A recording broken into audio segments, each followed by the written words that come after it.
Has this ever happened to you? You wake up to the blaring sound of an alarm clock.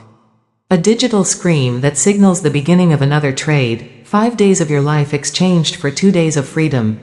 You drag yourself out of bed, pour coffee into a travel mug, and sit in traffic, surrounded by thousands of other souls trapped in metal boxes, all heading to a glass tower where they will spend the best hours of their sunlight building someone else's dream.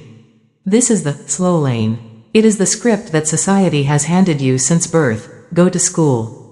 Get good grades. Get a safe job. Save 10% of your paycheck. Invest in a diversified portfolio of stocks. And wait. Wait until you are 65. Wait until your hair is gray and your joints are stiff. Wait until the best years of your life are a fading memory. Then, and only then, are you allowed to be rich. This is the get rich slow scheme. And M.J. DeMarco, the protagonist of our explosive narrative, realized early on that get rich slow is actually get rich old. The Millionaire Fastlane is not a book, it is a declaration of war against this mediocrity. It begins with a young MJ, a dreamer suffocating in the suburbs of Chicago, sweeping floors and feeling the crushing weight of a life that was slipping away 1 hourly wage at a time. He was a slowlaner in training, but his soul was screaming for an exit. The narrative takes us to a freezing winter day in Chicago. MJ is a teenager, disillusioned and depressed. He is standing in a parking lot, the wind cutting through his jacket. When he sees it, it is a Lamborghini Countach. It is low, wide, and aggressive, a spaceship among sedans. It defies the gray reality of the parking lot. For MJ, this car was a portal to another dimension. He had been conditioned to believe that people who drove cars like that were either celebrities, athletes, or heirs to massive fortunes. They were the lucky few. But when the driver stepped out, he wasn't an NBA star or a rock god. He was a young man, barely in his 20s, wearing jeans and a t-shirt. MJ, possessed by a desperate curiosity, mustered the courage to ask the question that would change the trajectory of his life. What do you do for a living? The young man smiled, unlocking the door to the impossible, and replied, I'm an inventor. That single sentence shattered the slow lane script. An inventor, not a lottery winner, not a trust fund baby, a creator. In that moment, the fast lane was revealed. It wasn't about luck, it was about a process. The narrative follows MJ as he becomes obsessed. He devours books on finance, biographies of tycoons, and treatises on economics. He realizes that the advice given by the financial gurus, the save $50 a month and you'll be a millionaire in 40 years crowd, was a lie. These gurus weren't getting rich by saving coupons, they were getting rich by selling millions of books about saving coupons. They were fastlaners masquerading as slowlaners. They were selling shovels to the gold diggers while telling the diggers that the gold was in the digging itself. MJ decided he would not dig. He would build the shovel factory. But the road to the fast lane is not paved with gold, it is paved with failure. The story descends into the sidewalk. Before one can understand the fast lane, one must understand the sidewalker. MJ describes the sidewalk as the path of least resistance. The sidewalker's financial plan is simple: spend everything. They are the consumers of the world. They buy the latest iPhone, the designer clothes, and the financed cars to signal status they do not possess. Their formula for wealth is wealth equals income plus debt . They are one paycheck away from disaster. The sidewalker believes that wealth is an event, a lottery win, a lawsuit settlement, a casino jackpot. They are waiting for a miracle. The narrative paints a grim picture of this existence, a life of perpetual anxiety masked by flashing lights and shiny objects. MJ realized that even high-income earners could be sidewalkers. The doctor earning $200 a year who spends $210 to maintain a mansion and a country club membership is just a sidewalker in a suit. He is broke, he just has better credit. MJ knew he wasn't a sidewalker, but he was trapped in the slow lane. The slow lane is the middle-class script. It is the path of the responsible citizen. The slowlaner sacrifices today for a tomorrow that might never come. Their formula is wealth equals job plus market investments . The problem, as MJ analyzes with brutal precision, is uncontrollable limited math. In a job, your income is limited by time. You can only work 24 hours a day. You cannot scale yourself. You cannot trade 4.000 hours a day. Furthermore, you have no control. A boss can fire you. The economy can crash. The stock market can tank. The slowlander is driving a car where the steering wheel is held by the corporation and the accelerator is held by Wall Street. They are passengers in their own lives, hoping the ride ends safely at the retirement home. MJ refused to be a passenger. He wanted to drive. The turning point comes when MJ decides to burn the ships. He packs his meager belongings into his beat-up car and moves to Phoenix, Arizona. He has no job, no friends, and $900 to his name. This is the archetype of the fastlane venture. It requires a departure from the comfort zone. In Phoenix, he works as a limousine driver. It is a humbling, exhausting job, but the limousine becomes his classroom. He listens to the conversations of the wealthy passengers in the back seat. He notices a pattern. They don't talk about 401k matching or coupon clipping. They talk about business deals, equity, and systems. They talk about ownership. One night, while waiting for a client, MJ has an epiphany. He realizes that the limousine industry is fragmented and inefficient. People in New York want to book limos in Phoenix but have to search through the yellow pages. The internet was just emerging, a wild frontier of opportunity. MJ decides to build a website, a directory for limousine services. He teaches himself to code. He stays up until 4 a.m., eyes bleeding from the glare of the CRT monitor. Fueled by cheap ramen and the fear of poverty, he launches the site. At first, it is silence, then a trickle, then a stream. He gets his first check for lead generation. It wasn't much, maybe enough to buy a pizza, but it was the most important check of his life. Why? Because it was passive. He made that money while he was sleeping. He had detached his time from his income. He had stepped onto the fast lane. The analysis of this phase reveals the core distinction of the fast lane, the law of effection. MJ argues that to make millions, you must affect millions. In the slow lane, you affect a few people, your boss, your coworkers, maybe a few clients. Your value is intrinsic to your presence. In the fast lane, your value is extrinsic. You build a system that touches thousands or millions of lives. The limousine website didn't need MJ to drive the cars, it just needed him to maintain the server. The website worked 24 hours a day, 7 days a week. 365 days a year. It didn't call in sick. It didn't ask for a raise. It was an asset. This introduces the fastlane wealth equation. Wealth equals net profit plus asset value. Net profit asterisk is units sold x unit profit.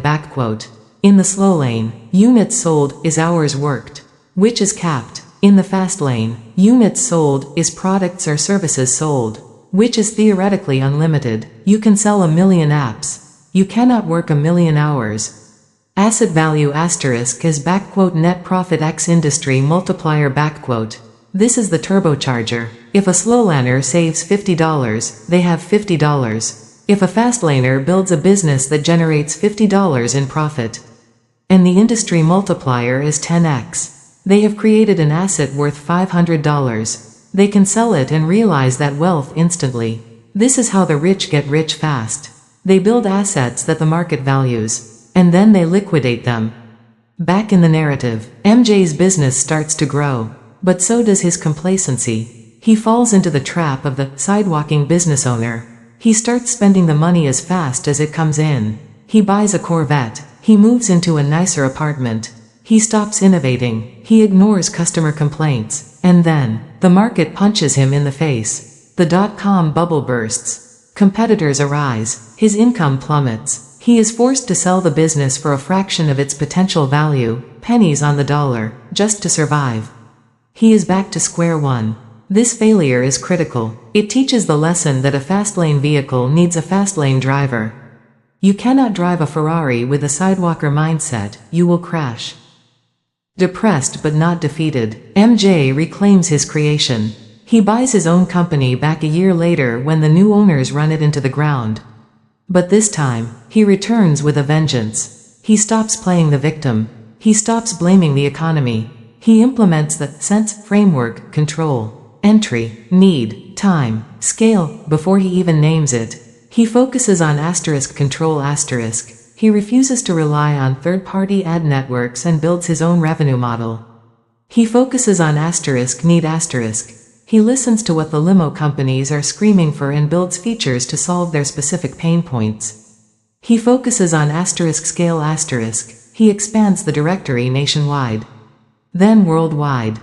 The work is grueling. The myth of the 4-hour workweek is debunked here, at least in the building phase. The fast lane is not about laziness, it is about front-loading the effort. MJ works 12, 14, 16 hours a day. He sacrifices his social life.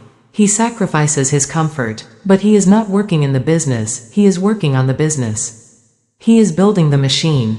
And slowly, the machine starts to hum. The checks get bigger. $5 a month, $10 a month, $20 a month. Then came the day that defines the fast lane existence. MJ was sick, lying in bed with a high fever, unable to work for days. He logged into his account, expecting to see zeros. Instead, he saw that while he was shivering under the covers, his business had made more money than he used to make in a month of driving limos. He had achieved the holy grail, financial freedom. He was no longer trading time for money. He was trading value for money. The narrative momentum builds toward the liquidation event. The business is now a cash cow, pumping out hundreds of thousands of dollars. Investors come knocking. They want to buy the machine. This is the moment every fastlaner dreams of. The exit. MJ sits across the table from the suits. They slide a piece of paper across the mahogany desk.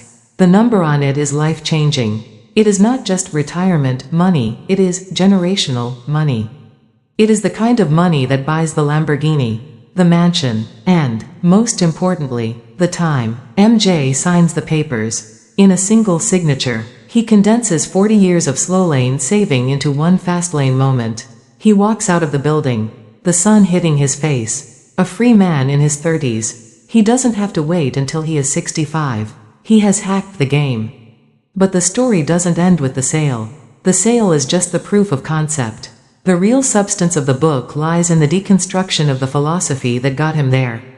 MJ looks back at the slow lane drivers, his friends, his family, the people still stuck in traffic, and he feels a rage.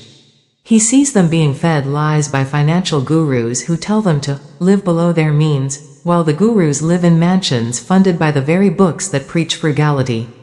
He sees the compound interest myth for what it is. A tool for the wealthy to stay wealthy. Not for the poor to get wealthy. He realizes that inflation eats savings faster than interest grows them. He realizes that the stock market is a casino where the house, the brokers, always wins. And the players, the slowlaners, take all the risk. This anger fuels the second part of the narrative. MJ transforms from the protagonist into the mentor. He stands before the reader, grabbing them by the shoulders, shaking them awake. Stop hoping, he screams. Hope is not a strategy. Probability is not a strategy. The slow lane is built on uncontrollable limited math. You are betting on a job you can lose, a market you can't control, and a lifespan you can't guarantee. The fast lane is built on controllable unlimited math. You control the product, you control the price, you control the marketing, and the market is unlimited. The analysis of the wealth concept is redefined. MJ introduces the trinity of wealth. It is not just money. 1. Family, relationships, *. What good is money if you are alone? 2. Fitness, health, *. What good is money if you are dead or dying? 3. Freedom, choice, *. This is the crown jewel. Freedom to live where you want, do what you want, and answer to no one. The slow lane sacrifices freedom, time, and often fitness, stress, and family over work, in the hope of getting money. The fast lane uses money to buy freedom, protect fitness, and nurture family. As we close the first chapter of this summary, we leave the young, successful MJ standing next to his Lamborghini, not as a symbol of vanity, but as a trophy of validation. He has proven that the guru path was a lie. He has proven that you don't need a degree from Wharton or a trust fund from Daddy. You need a shift in mindset. You need to switch from being a consumer to a producer. You need to stop buying the pizza and start selling the franchise. The engine of the fast lane is revving. The roadmap has been unfolded. But now, the real work begins. How does one actually find a fast lane idea? How does one distinguish a gold mine from a landmine? The next part of the journey dives into the sense framework. The 5 commandments that separate the true business empires from the glorified hobbies. The road ahead is dangerous, fast, and unforgiving, but for those who dare to merge, the destination is a life of limitless possibility. If a man builds a house on a foundation of sand, he should not be surprised when it collapses during the first storm. Yet millions of aspiring entrepreneurs build their financial futures on the quicksand of passion, trends, and easy money, only to watch their dreams vanish into the abyss of bankruptcy. The narrative of the millionaire fast lane now shifts from the awakening of MJ DeMarco to the construction of the fast lane vehicle. Having rejected the slow lane script of job plus 401k, MJ realized that simply owning a business is not enough. A business can be a job in disguise, a job where you work 80 hours a week for a lunatic boss, yourself, for less money than you made as an employee. To distinguish a fast lane business from a job trap, MJ codified the *5 commandments of sense *, control, entry, need, time, and scale. These are not suggestions, they are the laws of physics in the universe of wealth. Violate 1, and your speed is limited. Violate 2 or more, and you crash. The narrative dissects these commandments with the precision of a surgeon cutting out a tumor, revealing why 90% of small businesses fail within 5 years. The first law is the * commandment of need. This is the most violated law in the history of entrepreneurship. The world is filled with passionate bakers, aspiring artists, and life coaches who start businesses based on what they love, what they are good at, and what they want to do. They operate under the narcissistic delusion that the market cares about their desires. MJ stands before them like a ruthless judge and delivers the verdict. The market does not care about you. It does not care about your passion, your mortgage, your sick dog, or your desire to express yourself. The market is a selfish, cold-hearted beast that cares only about one thing: what's in it for me? The narrative introduces the archetype of the selfish producer. This producer does not start with, "I want to bake cupcakes." He starts with, "People are complaining that there are no gluten-free options in this neighborhood." He identifies a * need. He identifies a * pain. He identifies a * gap. MJ argues that money is like a jealous lover. If you ignore it and chase passion, it eludes you. But if you ignore passion and chase problems, money throws itself at you. The "follow your passion" advice is exposed as a dangerous platitude. Passion does not pay bills, solving problems pays bills. If your passion solves a problem, e.g. you love coding and you build a tool that saves companies millions, you are lucky. But for most, passion is a hobby. The fast lane entrepreneur divorces their ego from their product. They become a servant to the market's needs. The second law is the * commandment of entry. This law states, as barrier to entry falls, competition rises. If anyone can start your business in a weekend with $100, it is not a fast lane business. The narrative takes us to a crowded seminar room filled with hopefuls signing up for a network marketing (MLM) scheme or a drop shipping course. The guru on stage tells them, "It's easy, no inventory, be your own boss." MJ looks at this room and sees a slaughterhouse. If it is easy, the road is crowded, and when the road is crowded, there is traffic, and in traffic, no one moves fast. The easy road is a crowded road. To succeed, you must do what others will not or cannot do. You must choose the road less traveled, which is usually paved with difficulty, complexity, and risk. The narrative uses the metaphor of the gold rush. During the California gold rush, the people who got rich were not the miners digging in the dirt, low barrier to entry. It was the shopkeepers selling shovels and pickaxes, high barrier to entry, control. The miner is gambling, the shopkeeper is capitalizing. MJ warns against businesses that are events, joining a program, buying a kit. A real business is a process. It requires learning to code, learning to manufacture, securing patents, or navigating regulations. The difficulty is the moat that protects your castle. If you are not solving a difficult problem, you are not building a valuable asset. The third law is the asterisk commandment of control. This is the most terrifying law because it exposes the fragility of modern digital entrepreneurship. MJ tells the story of the hitchhiker. Imagine a man who builds a mansion on land he does not own. He builds a massive audience on YouTube. He builds a thriving store on Amazon. He makes millions from Google AdSense. He feels rich. He feels secure. But he is a hitchhiker in someone else's car. One day, the driver, Google, Amazon, YouTube, decides to change the radio station. They change the algorithm. They ban the account. They launch a competing product, Amazon Basics. In an instant, the hitchhiker is thrown out of the moving car. His income drops to zero overnight. The fastlane entrepreneur demands asterisk control. They must own the platform. They must own the customer list. They must own the brand. They must own the distribution. MJ recounts his own experience with his limousine directory. He didn't just list limos on someone else's site, he owned the site. He controlled the pricing. He controlled the terms. If you are an Uber driver, you are violating the commandment of control. You are a passenger in Uber's business model. If you own a fleet of private cars and have direct contracts with corporate clients, you are in control. The narrative urges the reader to stop hitchhiking and start driving.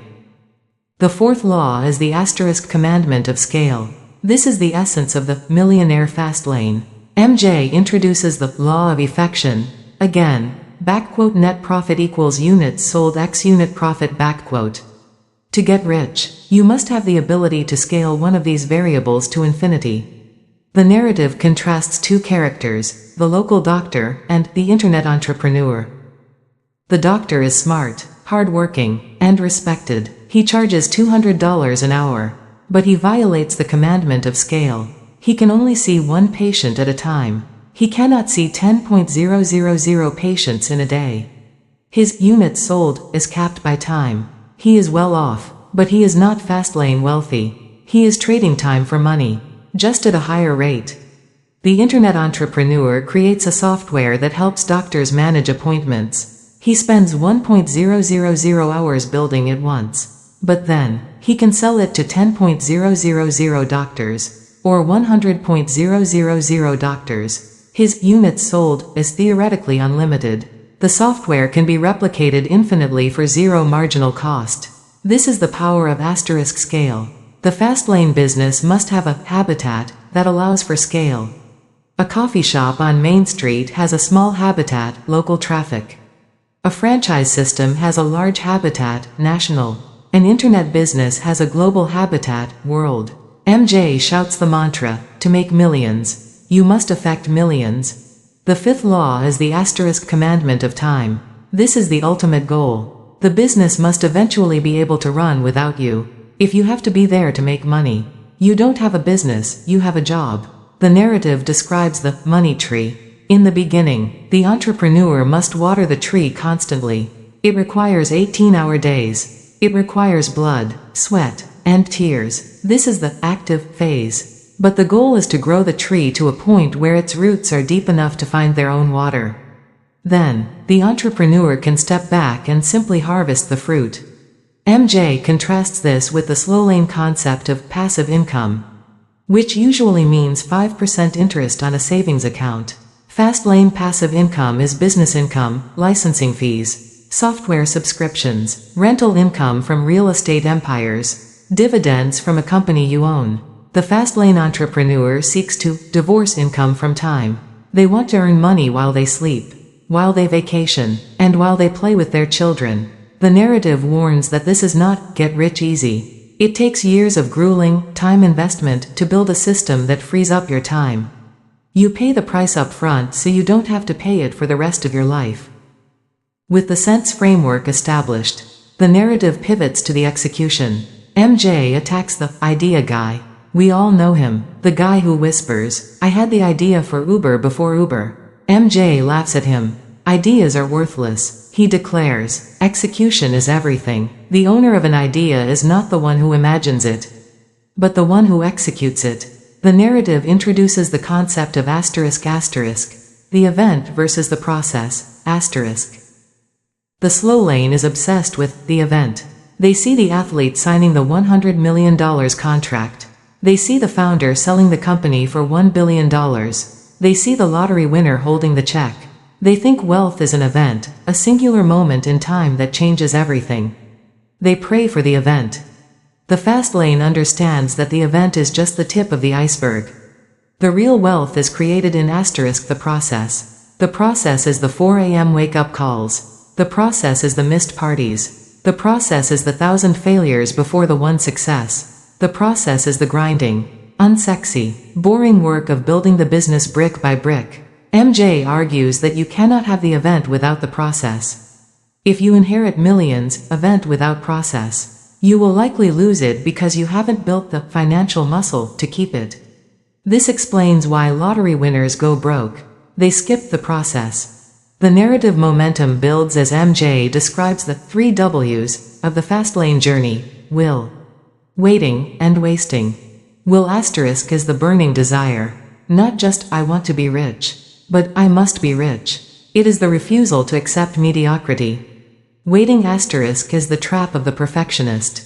I'm waiting for the right time. I'm waiting for the economy to improve. MJ screams, there is no right time. The fastlaner acts now. They fire before they aim. They launch the imperfect product and fix it later. Wasting is the refusal to learn. The fastlaner is a voracious learner. But unlike the academic who learns for a degree, the fastlaner learns for application. If they need to build a website, they buy a book on coding and learn it that weekend. If they need to understand taxes, they study tax law. They treat their brain as their greatest asset, constantly upgrading its software. The story takes a dark turn as MJ addresses the headwinds. When you step onto the fast lane, the wind blows in your face. The wind is composed of your friends, your family, and society. They will tell you that you are crazy. They will tell you to be realistic. They will try to pull you back into the slow lane because your success shines a bright light on their mediocrity. MJ calls these people dream stealers. He advises the reader to be ruthless with their social circle. You are the average of the 5 people you spend the most time with. If your friends are sidewalkers complaining about their bosses, you will become a sidewalker complaining about your boss. The fastlaner seeks out other fastlaners. They join mastermind groups. They network with people who are playing the game at a higher level. The narrative brings us to the concept of ***, the pivot, MJ recounts how his limo business hit a plateau. He was making good money, but not fastlane money. He realized he was violating the commandment of scale. He was focused only on Phoenix. He had to pivot. He opened the platform to the entire United States, then the world. The lesson is that the first idea is rarely the final idea. The market will steer you. You must be flexible. You must listen to the complaints. MJ famously says, "A complaint is a gift. A complaint is a map to a gold mine." If someone says, "I wish this software did X," they are telling you exactly how to make money. The slowlaner hears a complaint and gets defensive. The fastlaner hears a complaint and sees an opportunity. As part 2 draws to a close, the aspiring fastlaner has the roadmap, sense, the mindset, producer versus consumer, and the strategy, process versus event. But the vehicle is still in the garage. The engine is idling. The final and most dangerous part of the journey remains. The drive, How do you actually steer this vehicle at 200 miles per hour without crashing? How do you handle the inevitable failures? How do you manage the money once it starts pouring in so you don't slide back to the sidewalk? And crucially, how do you define the finish line? Is it a number in a bank account? Or is it something more profound? The story prepares to shift gears into the tactical realities of wealth preservation and the ultimate philosophy of a life lived without speed limits. Today, more than ever, we are paralyzed by the illusion of the perfect plan. We believe that before we can step onto the fast lane, we need a 50-page business plan, a team of consultants, and the blessing of a venture capitalist. But MJ DeMarco, in the final and most tactical movement of his manifesto, shatters this paralysis with the doctrine of execution. He stands before the aspiring entrepreneur and screams, "Ideas are worthless, execution is everything." The narrative transports us to a scene where MJ is surrounded by idea guys, the people who whisper in hushed tones about their revolutionary app but never write a line of code. They are terrified that someone will steal their idea. MJ laughs at them. He realizes that an idea is merely a chemical reaction in the brain. It has a market value of 0. The owner of the idea is not the one who dreamt it, but the one who built it. He tells the story of how he built his limousine directory not by waiting for perfection, but by launching a broken version. It was ugly. It had bugs. It crashed. But it was real. It was in the market. And because it was real, the market could speak to him. This introduces the concept of the feedback loop, The slowlander spends years perfecting a product in a basement, only to launch it and find that nobody wants it. The fastlaner launches a minimum viable product, MVP, immediately. MJ describes the sensation of the first complaint. A customer emailed him, angry that a feature didn't work. Most people would be discouraged. MJ was ecstatic. Why? Because a complaint is a signal of engagement. It means someone cares enough to be angry. He fixed the bug that night. He replied to the customer personally. The customer, shocked by the speed and humanity of the response, became a lifelong evangelist. The analysis of this stage reveals the OODA loop of business: observe, orient, decide, act. The faster you can cycle through this loop, launching, failing, fixing, relaunching, the faster you reach the fast lane. The road is paved by the asphalt of action, not the gravel of intentions. The narrative intensity builds as MJ confronts the cult of the competitor. He notices that most entrepreneurs are obsessed with their rivals. They watch their competitors' every move. They copy their features. They lower their prices to match. MJ calls this convergent thinking. It leads to a race to the bottom. If everyone is looking at each other, everyone ends up in the same place, average. MJ adopted divergent thinking. He stopped looking at his competitors and started looking exclusively at his customers. He realized that his competitors were ignoring the unsexy parts of the business, answering the phone, resolving disputes, treating people with dignity. He implemented a strategy called *SUC, Superior Unexpected Customer Service, *. In a world of automated indifference, acting like a human being is a revolutionary competitive advantage. He didn't need to be 100% better than the competition, he just had to be 1% more responsive. This service mode protected his business better than any patent ever could. The story then pivots to the financial literacy of the wealthy. Most people think getting rich solves all money problems. MJ reveals a terrifying truth. More money does not solve money problems, it only amplifies them. He tells the tragic stories of lottery winners and athletes who made millions and lost everything within a few years. Why? Because they lacked financial fitness, They treated their windfall as income to be spent, not as capital to be invested.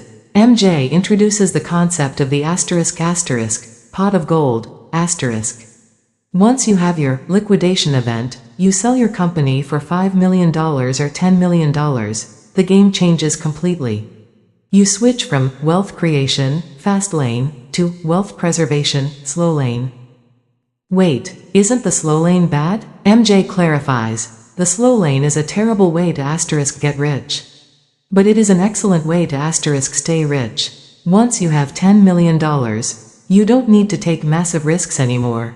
You can invest that $10 million in safe, boring bonds yielding 5%. That 5% generates $500 a year in passive income. This is the law of the fiduciary, You become the steward of your own freedom. You live off the interest, never touching the principal. The narrative describes the sensation of this endgame. It is not about buying a yacht, it is about buying sleep. You sleep well because you know that no matter what happens, market crash, recession, war, your pot of gold is generating enough cash to cover your lifestyle forever. You have achieved FU money. The narrative flow takes a philosophical turn as MJ addresses the law of attraction. He criticizes the mystical idea that you can simply manifest millions by thinking positive thoughts. He replaces it with the law of affection, The universe is a mirror. It reflects back to you the value you have created. If you want to attract millions of dollars, you must affect millions of lives. He argues that money is the echo of value. If you are not hearing the echo, it is because you are not shouting loud enough, scale, or your voice is not distinct enough, magnitude. The fastlaner does not pray for money, they pray for problems they can solve. They look at the world with opportunity goggles. Where others see a long line at the grocery store, the fastlaner sees an inefficiency waiting to be fixed. Where others see a rude waiter, the fastlaner sees a training gap waiting to be filled. They realize that the world is imperfect, and every imperfection is a business opportunity. But the journey is not just about economics, it is about choice. MJ confronts the reader with the steering wheel of life, He argues that poverty is not a circumstance, it is a series of choices. You choose to watch TV instead of learning to code. You choose to buy a car on credit instead of investing in your business. You choose to hang out with losers instead of mentors. He introduces the concept of weighted average decision matrix, WADM, This is a tool for making big life decisions. Instead of trusting your gut, you list your factors, weight them by importance, and calculate the score. This removes emotion from the equation. MJ used this to decide to move to Phoenix. He calculated that the pain of staying in Chicago outweighed the fear of moving. The analysis reveals that regret is usually the result of inaction, not action. We regret the businesses we didn't start, the risks we didn't take. The story intensifies as MJ describes the social isolation of the fast lane. When you start driving at 200 miles per hour, you leave people behind. Your old friends will not understand why you are working on a Saturday night. They will call you obsessed. They will say you have changed. And they are right. You have changed. You have mutated from a consumer into a producer. MJ advises the reader to accept this loneliness as the price of admission. He compares the fast lane to a desert crossing. You must walk through the desert of obscurity, ridicule, and hard work to reach the oasis of wealth. Most people turn back because they crave the company of the slow lane caravan. But the fastlaner walks alone, guided only by the compass of their vision.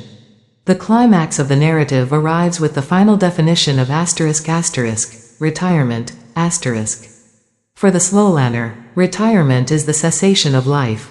It is sitting on a porch, waiting to die. For the fastlaner, retirement is the beginning of life. It is the freedom to do whatever you want, whenever you want. MJ describes his life after the exit. He travels, he writes, he races cars, but he also works. Why? Because he loves it. He realized that the goal was never to stop working, the goal was to stop doing work he hated.